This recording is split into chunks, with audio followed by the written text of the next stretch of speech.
Boa tarde, sejam bem-vindos. É um prazer falar com vocês mais uma vez. Nós estamos concluindo mais uma série de estudos, mais um livro fantástico. Deixa eu pegá-lo aqui. Apocalipse 13, do Mervyn Moore. Vamos então finalizar esse estudo incrível.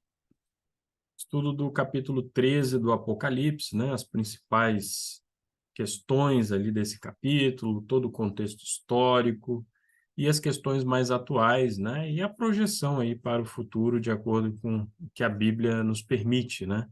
Antever. Então, se você não esteve aí conosco nos primeiros estudos, eu recomendo toda a playlist, né? Que vocês vão encontrar aqui no canal no YouTube.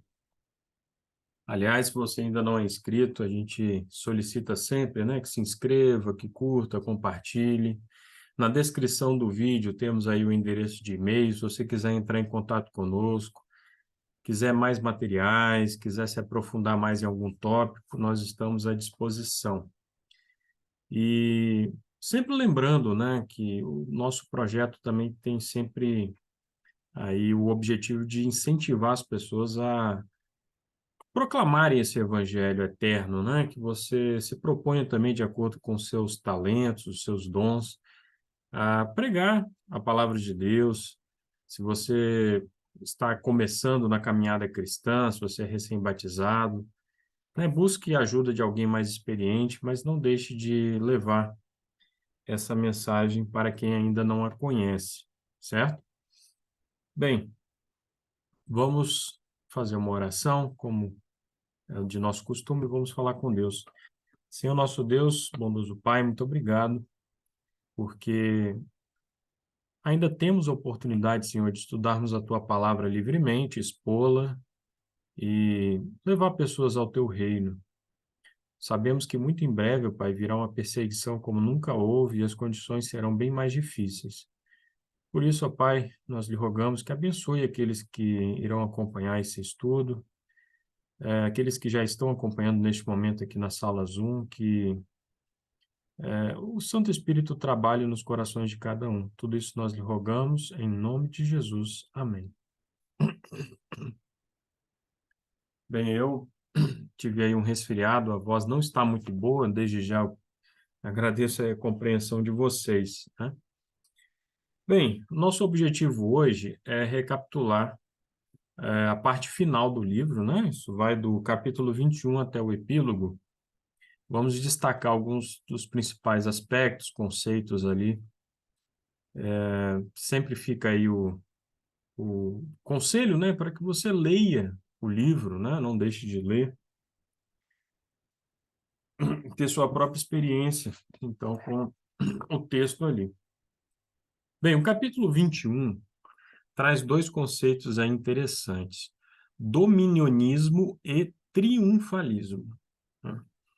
Dominionismo e triunfalismo. O dominionismo nós já vimos em estudos anteriores, né? A ideia de que a igreja precisa, de algum modo, dominar o planeta, né? Precisa se associar aos governos civis e transformar a sociedade. É um projeto político-religioso, portanto, né?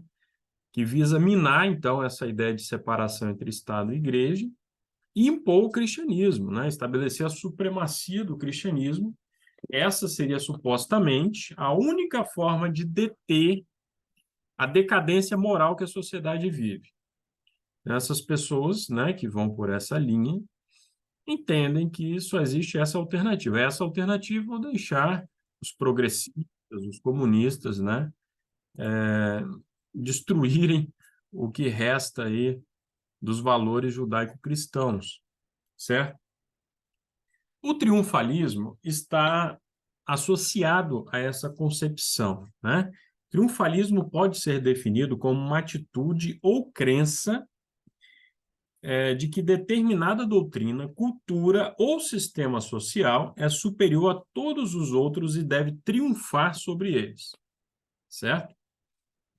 Então vejam que coisa. Alguém parte do princípio de que a sua doutrina, a sua fé, a sua ideologia é superior às outras e deve triunfar, né? No contexto democrático, pressupõe-se ali o debate de ideias e a convivência, né, entre diferentes correntes de pensamento. Okay? Mas certas correntes triunfalistas não veem dessa forma, entendem que não basta apenas ali disputar, né? Tem que triunfar e esmagar, exterminar as outras crenças, as outras doutrinas, né? Então, nesse sentido, a gente identifica algumas correntes ideológicas, religiosas, que são claramente triunfalistas, né? Pensa, por exemplo, no Islã. O Islã é abertamente triunfalista. Existe um vídeo da Prague University que o título é A Ideologia Mais Perigosa da Atualidade. Então, o expositor fala que, no passado, o nazifascismo já foi uma ideologia extremamente perigosa, uma ideologia totalitária que queria subjugar o mundo inteiro. O comunismo, né, que durante a Guerra Fria, né, ali o final dos anos 80 era extremamente poderoso, e mais atualmente o Islã, então, ocuparia esse papel, certo?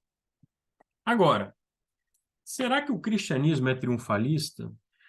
Bem, o triunfalismo ele não é necessariamente ruim, né? Dependendo da forma como você entende aí esse triunfo sobre outras crenças ou doutrinas, né? Afinal, o próprio Cristo, ele disse o seguinte, vou compartilhar aqui a tela com vocês, né?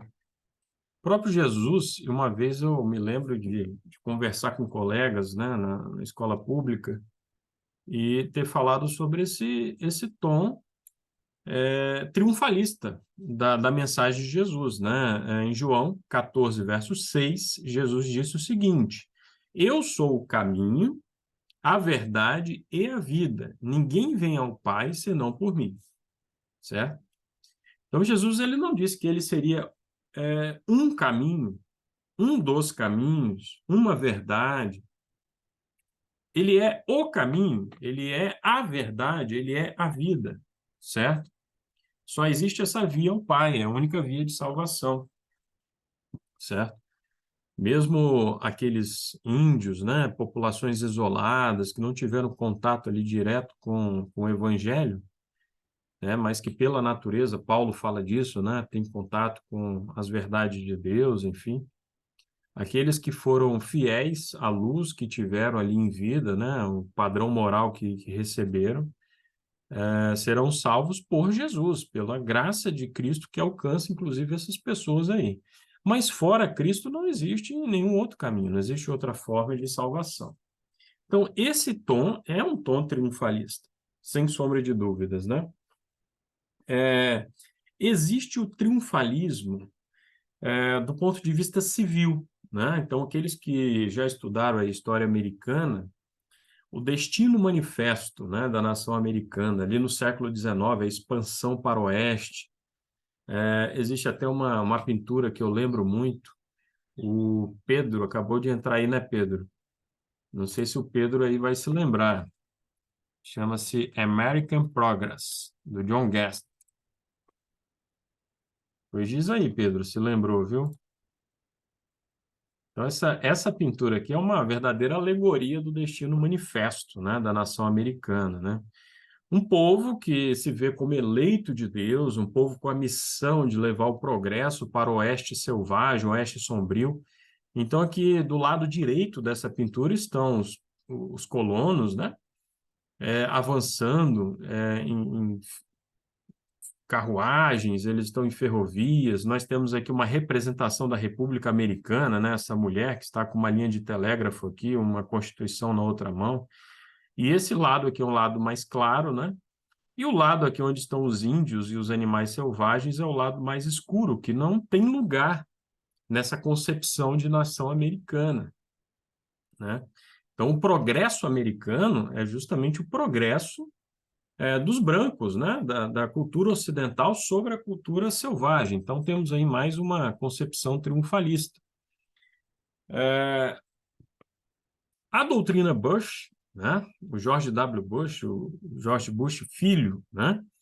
Quando promoveu lá a guerra ao terror, a mensagem dele, os discursos dele tinham um tom claramente triunfalista, né? Ele se colocava ali implicitamente como o império do bem, porque se estava combatendo o império do mal, né? O império dele seria o império do bem, né? Bem, isso justificou algumas barbaridades, a invasão do Iraque, desrespeitos aos direitos civis, tanto dentro quanto fora dos Estados Unidos e daí por diante. Então, qual é o grande problema do triunfalismo? O triunfalismo é um problema quando ele se torna arrogante, especialmente quando utiliza métodos antiéticos e abusivos para alcançar o triunfo, né? Então, esse é o grande problema do triunfalismo, né? O adventismo do sétimo dia é triunfalista, sim ou não? O que vocês podem me dizer sobre isso? Se quiserem responder no chat aí, podem também ficar à vontade, hein?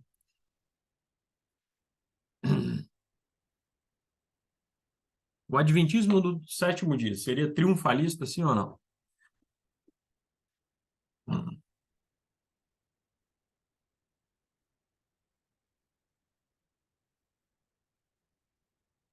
Que silêncio é esse, hein? Eu vou entender que estão com vergonha, né? Só pode, né? Olha, meus amigos, meus irmãos, o adventismo é sim triunfalista, né? Nós temos aí um livrinho que foi lançado também pela Casa Publicadora Brasileira, não sei se a Elda ou o Vanderlei vão se lembrar, quando nós começamos os nossos encontros aqui, esse livrinho foi o primeiro, né? Um livro fininho, chamado A Visão Apocalíptica e a Neutralização do Adventismo, do George Knight, né? E ele defende ali que o que falta ao Adventismo hoje é uma certa arrogância santificada, né? Porque sim, nós temos uma mensagem única para levar ao mundo, certo? As três mensagens angélicas. E isso nos diferencia de qualquer outro grupo religioso, de qualquer outra igreja, né? Essa singularidade, essa particularidade da nossa mensagem, que nós queremos sim que chegue ao mundo inteiro, certo? Então, veja, o triunfalismo e o senso de missão andam de mãos dadas, né? Nós podemos ver isso lá em Mateus 28:19, a grande comissão de Jesus, certo? Ide por todo mundo, pregai o evangelho. Então, essa mensagem precisa chegar a todo mundo, a todas as culturas, certo? O triunfalismo ele só se torna um perigo, um problema real, né, quando ele procura se associar ao governo civil, certo? Porque qual é a ameaça da igreja adventista à liberdade, à vida, à propriedade das pessoas enquanto ela permanecer afastada dos governos civis? Nenhum, não existe ameaça nenhuma, né? Estamos pregando aqui pelas redes sociais, pela Rádio Novo Tempo, estamos levando a literatura às pessoas, e aqueles que quiserem aceitar bem, aqueles que não quiserem, não há o menor problema, certo?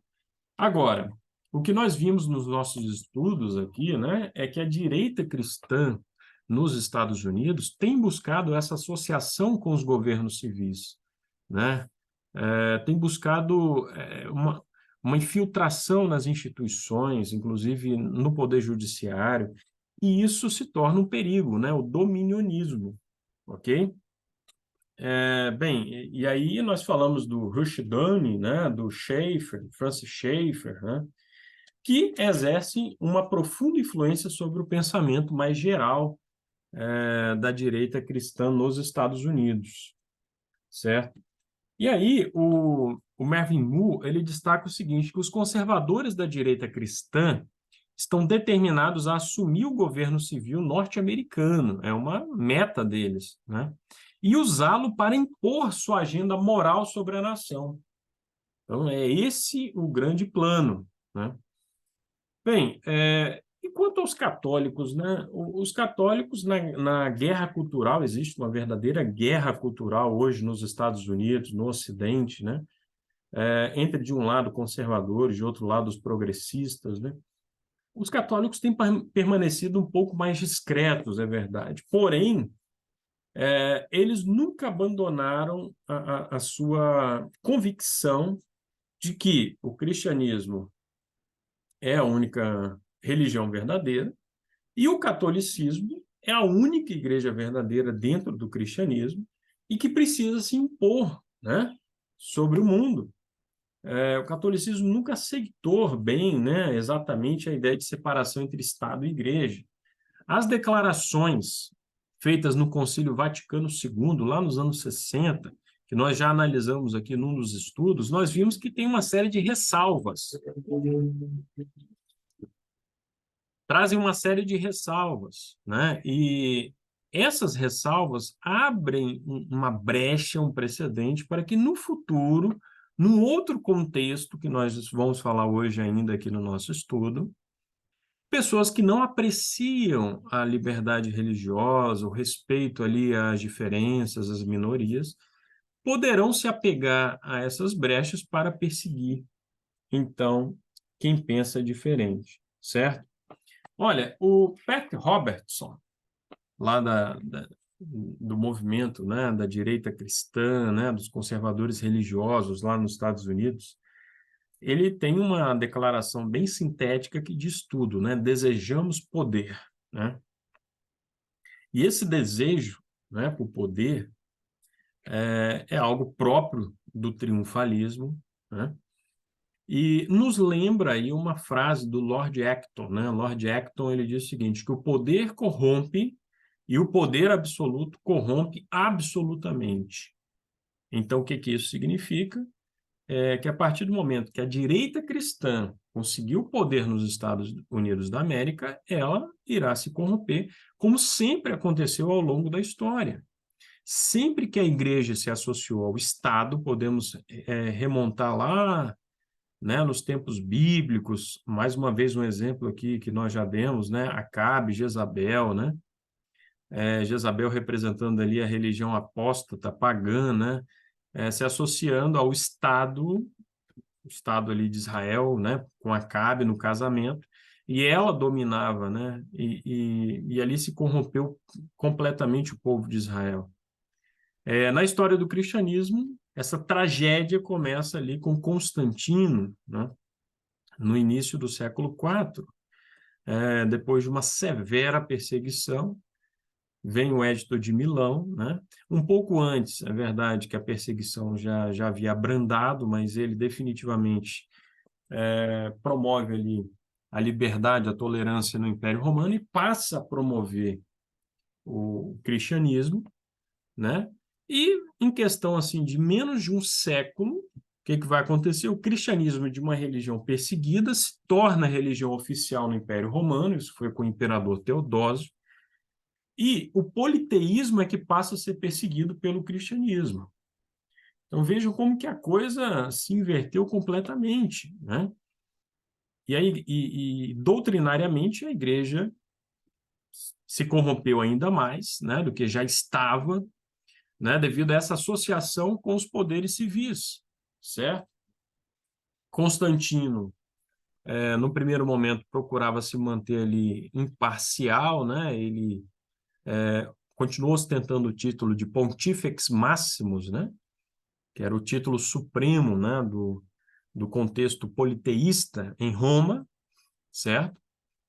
Mas os sucessores dele já foram se tornando muito mais intolerantes, certo? A ponto de, lá com Teodósio, o cristianismo ser declarado, né, a religião oficial do Império Romano, né, mais particularmente ali o catolicismo, entendam bem, certo? Bem, tem uma citação no livro entre as páginas 237 e 238 que é a seguinte: o problema com a filosofia política dos católicos e dos protestantes da direita cristã não está com as intenções deles neste momento.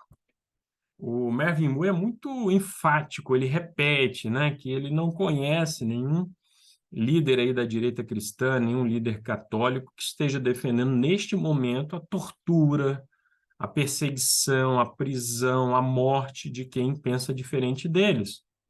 O problema não está no presente, o problema é que eles estão buscando uma associação entre a igreja e o Estado, cujos desdobramentos no futuro, num contexto de crise, de desastre, poderá ser perfeitamente a perseguição.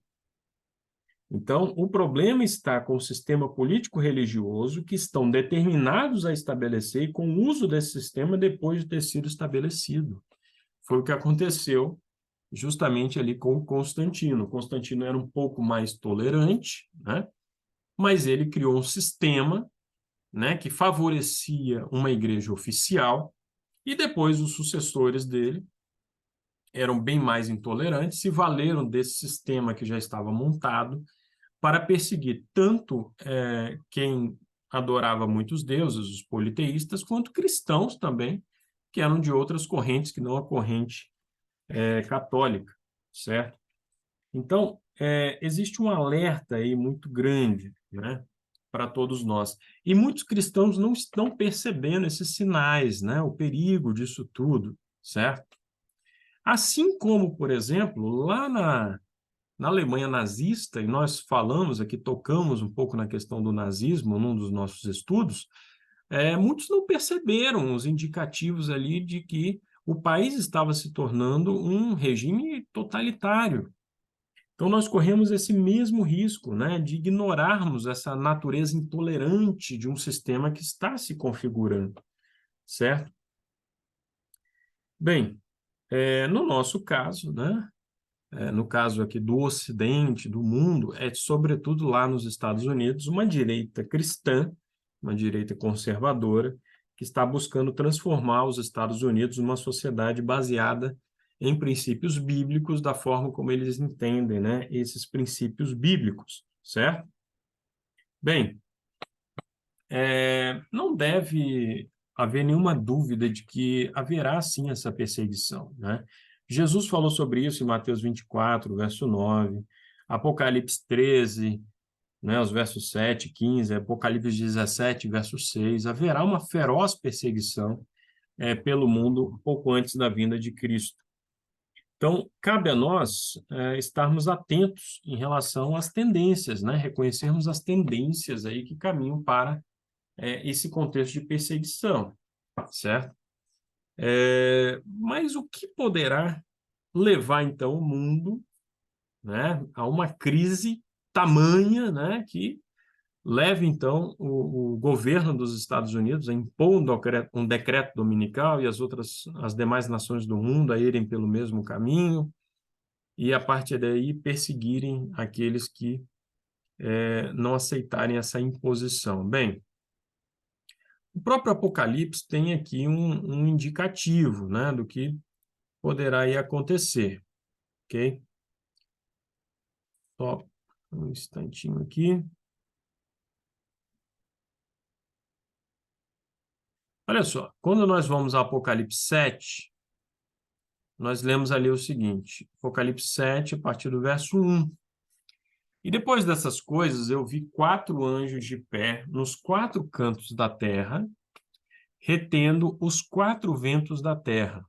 Nós sabemos que isso aí é uma referência, né, aos pontos cardeais, norte, sul, leste, oeste. Para que o vento não soprasse sobre a terra, nem sobre o mar, nem sobre árvore alguma. Eu pergunto a vocês, vento em profecia simboliza o que mesmo, hein?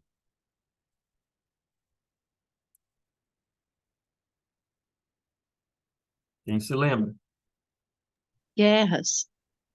Guerras, desastres, calamidades, ok? Então, esses 4 anjos tinham, então, essa ordem de segurar os ventos. E eu vi outro anjo subindo do leste, tendo o selo do Deus vivo, e ele gritava em alta voz aos 4 anjos, aos quais havia sido concedido ferir a terra e o mar, dizendo: Não ferais a terra, nem o mar, nem as árvores, até que tenhamos selado os servos de nosso Deus em suas testas. Então vejam bem, os grandes desastres aí, conflitos do mundo estão sendo segurados, né, por enquanto. Mas vai chegar um momento, logo após o selamento, e é um processo imperceptível, né, para a humanidade, não é algo visível, tanto o selo de Deus quanto a marca da besta não são visíveis, né, não são sinais assim literais, mas refere-se aqui, no caso do selo de Deus, à aceitação, à convicção, né, de que os 10 mandamentos precisam ser obedecidos. Então, quando ocorrer esse selamento, quando ele se completar, esses ventos serão soltos. E ocorrerão catástrofes, né, que vão atingir não apenas os seres humanos, mas também o mar, as árvores, a terra, né? Então, o que tem acontecido já agora, né? Nós vimos aí no sul do país um ciclone extratropical, furacões aí pelo mundo, tsunamis. Isso daí é uma pequena amostra, uma pequena gota, né? Porque os anjos estão segurando os ventos. Quando eles soltarem os ventos, o mundo vai viver uma calamidade terrível. E aí o que que acontecerá? A fome, a escassez, né, conflitos sociais vão se tornar comuns. Ellen White fala aí do papel dos sindicatos, né, no tempo do fim. As cidades se tornarão lugares muito turbulentos, muito agitados. Isso antes mesmo do decreto dominical, vejam bem. As condições serão terríveis. Perdão. E, num contexto desses, de crise, de catástrofe, as pessoas são levadas a aceitarem certas barbaridades, certas arbitrariedades, que não aceitariam num contexto normal, certo? Então, pensa no que aconteceu na Europa, em grande parte da Europa Ocidental, durante a Segunda Guerra Mundial, né? O Holocausto, né? Foi no leste europeu, principalmente, né? Na Polônia, enfim, mas os demais países que foram ocupados pela Alemanha, sempre houve ali participação ativa, né, da população, né, entregando judeus e outras minorias para serem assassinados, para serem exterminados, para serem confinados em campos de concentração, em guetos, né? Agora, nos Estados Unidos, né, que é o bastião da liberdade, enfim, não se engane, aconteceram ali abusos também terríveis. Por exemplo, a população japonesa, né? Uma vez que os Estados Unidos entram na guerra após o ataque japonês a Pearl Harbor. Os japoneses, que eram cidadãos americanos, não estamos falando de criminosos, não estamos falando de terroristas, né? Foram também confinados em campos, ok? Então, basta a sociedade se ver numa crise, numa situação de escassez, de caos, que abusos acontecem assim, de uma forma totalmente descontrolada, certo? Não é preciso ir muito longe, né? 5 anos atrás, 5 anos e alguns meses atrás, né? O que aconteceu aqui no Espírito Santo? Houve uma greve da Polícia Militar e aí aconteceram ondas de saques, né? Pessoas que até então eram cidadãos de bem, simplesmente se viram ali no direito de arrombar uma loja, saquear os eletrodomésticos e levar para casa. Colocar ali na carroceria do carro e levar para casa, certo? Teve até um caso aí de um pastor, não me esqueço disso, que foi flagrado lá, uma câmera, algo assim, levando uma geladeira de uma loja, né? É uma vergonha, né? Se é que um indivíduo desse pode ser chamado de pastor, né? Pois bem, então, como esses exemplos, nós poderíamos citar vários outros aí ao longo da história, né? De que numa situação assim caótica, as pessoas podem e acabam aceitando, né? Certos abusos, certos desrespeitos aos direitos humanos, né? Crimes, né? Verdadeiros crimes são legitimados, são aceitos, tudo em nome da segurança, né? Do bem-estar maior da sociedade.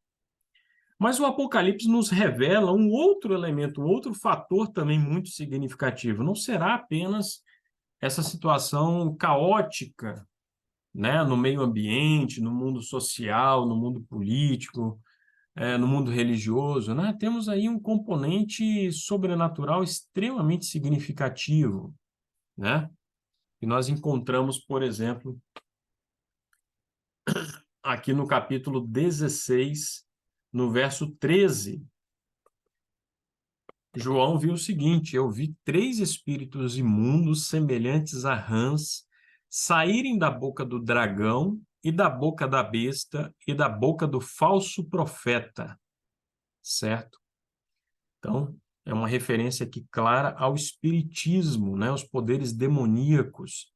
Vemos aí no verso 14, porque eles são espíritos de demônios, operando milagres, os quais vão ao encontro dos reis da terra e de todo mundo para reuni-los para a grande batalha do grande dia do Deus Todo-Poderoso, né? Paulo, em 2 Tessalonicenses 2, também fala, né, dessa atuação aí demoníaca no tempo do fim. Jesus fez referências a isso, enfim. No próprio Apocalipse 13, né, nós sabemos que a besta da terra irá operar, assim, também sinais miraculosos, né, fazendo até fogo descer do céu, entendendo que ali é o protestantismo apostatado, né, que vai se aliar ao catolicismo e também ao espiritismo. Então, será uma união tríplice, que aqui aparece mais uma vez, né? O dragão ali é uma referência ao espiritismo, a besta ao catolicismo, e aqui o falso profeta, uma referência ao protestantismo apostatado, certo? Então o mundo estará nesse caos, e o Apocalipse se refere ali aos prejuízos que os mercadores terão, que irão lamentar, que irão chorar, né, devido a todos esses prejuízos que terão. Então, nesse contexto, fica fácil nós entendermos, né, como que a marca da besta será imposta a todo mundo, né?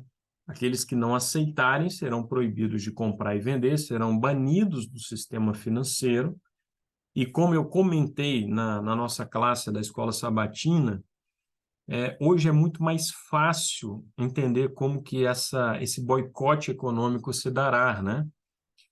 No passado, as pessoas questionavam, vem cá, mas que coisa mais maluca é essa? Vocês defenderem que no mundo capitalista, em que as pessoas só pensam em lucro, alguém vai deixar de vender algo para você só por causa do seu dia de guarda, né? Mas hoje o que acontece? Poucos de nós fazemos transações financeiras usando dinheiro vivo, né? Hoje as transações são quase todas eletrônicas, né? Temos aí o Pix, temos cartões de crédito, etc. E bastará o seguinte, uma determinação judicial para que o seu CPF seja bloqueado e você não vai conseguir movimentar o seu dinheiro. Você poderá até ter dinheiro na sua conta, mas não vai conseguir movimentar. O seu José da mercearia, ele vai até querer vender para você, mas na hora que você for lá tentar fazer o seu Pix vai ser bloqueado, não vai passar lá o dinheiro, seu cartão lá de débito não vai funcionar, compreende? E nós já temos visto aí, né, alguns casos já de cidadãos brasileiros que formalmente não são réus de nenhum processo, que não foram condenados, mas por uma simples canetada de um juiz, né, tiveram todas as suas contas bancárias bloqueadas, passaportes e tudo mais, certo? Alguns deles estão na cadeia, né, inclusive. Então, hoje é muito mais plausível todo esse cenário que nós, adventistas, aí temos pregado ao mundo, né, já há mais de 150 anos, ok? As pessoas podem continuar duvidando, mas ninguém pode mais dizer que é inverossímil, que não faz sentido, que não tem fundamento real, certo? Olha, alguma dúvida, alguma questão até aí? Opa! Roland Hegstad, né? Roland Hegstad. Esse senhor aqui foi editor da Revista de Liberdade Religiosa e por vários anos ele cuidou do Departamento de Liberdade Religiosa da Associação Geral da Igreja Adventista do Sétimo Dia, né? Essa daqui é a nota de falecimento dele no dia 20 de junho de 2018, ok? Ele é citado aqui no livro do Merlin Moore, né? É uma frase dele que vale a pena, né, nós refletirmos sobre ela. Ele diz que a perseguição não vem porque pessoas más querem tornar outras pessoas más também. Não é por aí. A perseguição vem porque pessoas boas querem tornar outras pessoas boas como elas. Você consegue compreender isso? Né? Foi assim lá no Império Romano, ainda na fase pagã, na fase imperial, né? Eu tive a oportunidade de me aprofundar nos documentos históricos desse período, e a justificativa era a melhor possível, era a mais humanitária, a mais civilizada possível. Os romanos, eles não matavam em massa, tá? É importante lembrar isso, tá? Haviam vários níveis de perseguição, aqueles que eram realmente executados eram uma parcela pequena do total dos cristãos, né? Por quê? Porque eles diziam que o que eles queriam, na verdade, era levar os cristãos para o bom caminho, para que eles voltassem, né, ao caminho ali da religião do império, né, para que respeitassem os deuses do império, o imperador, ok? Então, bastava renegar ali a fé por meio do sacrifício, né, que seria feito perante a estátua, estaria tudo bem. Então, veja, os argumentos que eles usavam eram os melhores possíveis, entre aspas, dentro da concepção deles, da mentalidade deles, né? Existe um autor israelense já falecido, Amos Oz, que ele fala, ele endossa esse pensamento do Roland Hegstad, né? E ele diz que o fanático, né, é o indivíduo que, no fundo, ele te ama, assim, profundamente. Ele te ama tanto que ele é capaz de apertar o seu pescoço, te esganar, né, para te levar ao caminho verdadeiro, né? Aquilo que é correto, né? Então, é isso que acontece. E aí, lá na direita cristã, né, nós temos, por exemplo, esse escritor aqui, o Gary Knott, né, que ele diz abertamente, né, ele escreveu mais de 50 livros, né, um autor extremamente prolífico, né, e ele dizia o seguinte, que quando a igreja realmente triunfar, né, quando ela realmente dominar sobre a sociedade, né, quando ela puder impor os seus valores, os seus princípios morais sobre toda a sociedade, a liberdade religiosa daqueles que pensam diferente, daqueles que são contrários a essa visão de mundo, ela deverá ser eliminada, ok? Então, olha só a mentalidade, né, dessa direita cristã, fanática, né, americana, ok? Esses são apenas alguns indicativos daquilo que está por vir, né? Porque, mais uma vez, quando tivermos um contexto catastrófico, o caminho já terá sido pavimentado para a perseguição, então o que acontecer a seguir vai ser só um desdobramento, né? De toda uma estrutura que já foi montada, né? De união entre o Estado e a Igreja. A verdade é essa, ok? Agora, a pergunta que fica ao final do estudo, né, que o Marvin Moore coloca, é o que nós devemos fazer, então, enquanto isso, né? Alguns adventistas pensam assim, bem, a perseguição ela tem que vir mesmo, então não vamos fazer nada, né? Vamos deixar isso quieto e vem logo a perseguição e Jesus volta e tal. Será que essa é a postura correta? Será que essa orientação, inclusive, da mensageira do Senhor, Ellen G. White, né? O que vocês acham? Eu penso que enquanto nós temos a oportunidade livremente de falarmos para outros sobre as três mensagens angélicas, de pregarmos, o momento é agora de fazermos.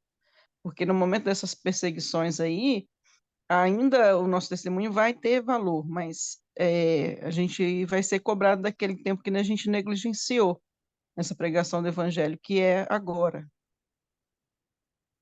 Perfeito. Devemos aproveitar a oportunidade para pregar o evangelho e não apenas devemos defender a liberdade religiosa, né? Então, a Igreja Adventista do Sétimo Dia, historicamente, tem se posicionado a favor da liberdade religiosa, né? Eu já falei da defesa que o Alonso Jones fez lá no Senado americano, em 1888, né, contra a Lei Dominical Nacional, uma defesa brilhante.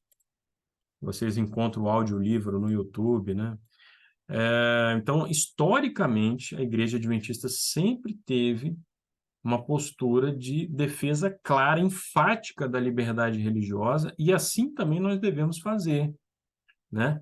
E o primeiro caminho, então, é a informação, estarmos informados sobre leis que estão tramitando, que podem ferir a liberdade religiosa, conscientizando as pessoas, né, da importância de todos poderem livremente se expressar, inclusive nas redes sociais, que é o grande fórum, a grande ágora, né, moderna. Conscientizando os irmãos sobre a perseguição religiosa que existe no mundo, né? E aí nós temos a Portas Abertas, faz um trabalho magnífico, né, de apoio aos cristãos perseguidos, trazendo informação a nós, né, sobre o que acontece aí, sobretudo em 50 países, né, onde essa perseguição é mais intensa. Então, essa deve ser uma linha de frente de todos nós. Devemos também cuidar do nosso preparo, né, nosso preparo espiritual, o que envolve aí o estudo, né? Devemos nos aplicar ao estudo, à leitura, né, da Bíblia, do Espírito de Profecia, de livros como este que nós estamos terminando aqui, que nos ajudam a entender melhor o contexto histórico, né, da profecia, ok? Alguns vão falar o seguinte: não, o que importa é meu relacionamento com Jesus, certo? Jesus é realmente o centro da nossa fé, nós exaltamos a Cristo, ok? Porém, a nossa compreensão das doutrinas de Cristo afeta o nosso relacionamento com Cristo. Então, eu quero a Jesus com as suas doutrinas, certo? Não é possível separar Jesus de suas doutrinas. O ecumenismo, né, que a Elda lembrou bem aqui no chat, né, que é um dos problemas aqui para a pregação da fé no tempo do fim, né, que é a união aí das várias religiões, inclusive de não religiosos, de ateus, em torno da agenda ecológica, né? Desse culto à Gaia, né? A mãe natureza e tudo mais. Isso daí acaba acontecendo devido a uma compreensão precária das doutrinas bíblicas, ok? Quando o Papa vai lá e fala que todos nós somos filhos de Deus, né? E as pessoas acham aquilo bonito. Por quê? Porque não entendem o Evangelho, não estudam o Evangelho, né? Não somos todos que somos filhos de Deus, ok? Todos somos criaturas de Deus. Agora, filhos de Deus são aqueles que nascem no Evangelho, aqueles que aceitam a Cristo, ok? Esses sim podem ser chamados filhos de Deus. Nós somos filhos por adoção, né? Tá certo? Então, aplicação aos estudos, uma vida de oração, né? Uma vida de comunhão com Deus, né? Estar na igreja, partilhando ali o evangelho aos outros. É claro que nós temos que ter tato, né, ao pregar o evangelho, porque uma mensagem como essa do Apocalipse pode chocar os nossos amigos católicos, espíritas, os protestantes aí do mundo evangélico de modo geral. Mas nós temos que ter uma aproximação sábia, primeiro levando a mensagem de salvação, né? Exaltando a Cristo, até então chegarmos a esse ponto, né? Devemos transmitir a mensagem com amor, mas o amor não pode nos impedir de levar a verdade, ok? Então, são questões aí que nós temos que ter em mente, ok? Chegou uma questão ali no chat, né? O que eu acho sobre uma lei que está sendo discutida para transformar piadas religiosas em crime, né? Pois é, que o próprio nosso Estado, que o Espírito Santo, pode estar se chegando aí uma teocracia cristã, né? Isso aí é um absurdo, né? Evidentemente, ok? A blasfêmia, ela precisa ser tolerada, certo? Por quê? A blasfêmia está ali na primeira tábua da lei de Deus. Esse foi o argumento do Alonso Jones, lá no Senado americano. A partir do momento que o Estado ele começa a legislar sobre princípios que dizem respeito exclusivamente à nossa relação com Deus, aí pode-se chegar à perseguição religiosa. Porque o que é uma blasfêmia? Será que pregar que a besta que emerge do mar ali, né, é o papado, que a besta que emerge da terra dos Estados Unidos da América pode ser interpretado, dependendo do contexto, como uma blasfêmia, como um discurso de ódio? E aí os adventistas do sétimo dia podem ser penalizados, presos, esse canal nosso aqui do YouTube pode ser derrubado, né? Então, a questão da blasfêmia diz respeito exclusivamente entre o homem e Deus. É algo que o homem vai prestar contas a Deus exclusivamente. O Estado não tem que nada se meter nisso. O Estado tem que cuidar das questões de segurança pública, dos princípios que dizem respeito à segunda tábua da lei, né? O não matarás, não dirás falso testemunho, enfim, né? Então, precisamos pregar o evangelho. Um elemento importante que ele fala aí no livro, na parte final, né? Um estudo profundo da justificação pela fé, né? Entendermos realmente o que Cristo faz por nós, porque no tempo do fim passaremos por aquela experiência da angústia de Jacó. Então estaremos lutando com Deus ali sem um intercessor, né? Poderemos ali sofrer mais se não entendemos plenamente como que se dá a justificação pela fé, certo?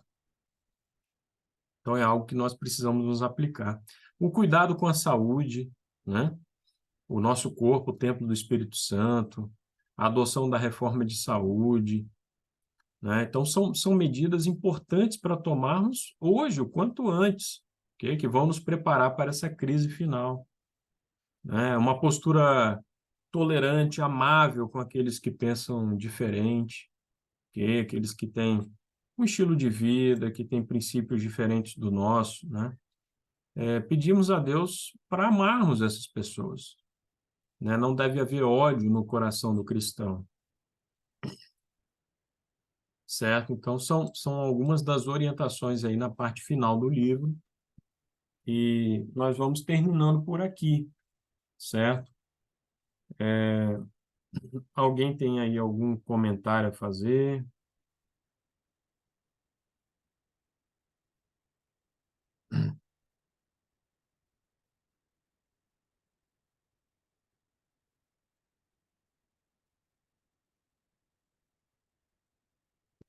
Alguma consideração? Não? Bem, espero que tenham gostado, né? Que tenha sido enriquecedor. Agora estamos finalizando, a Aurinha está entrando aí. Seguir avançando. De repente a gente faz aí uma pausa, né? Porque é importante termos aí algum tempo para nos organizarmos, né? Fazermos algumas visitas, enfim. Mas tão logo retornaremos com outro estudo, e assim vamos avançando, tá certo? Aurinha, seja bem-vinda, tá? Chegou aí no finalzinho. Então é isso, meus irmãos. Fiquem com Deus, tá? Vamos, fazer uma oração, como fazemos sempre no final do estudo. Alguém gostaria de orar, de falar com Deus?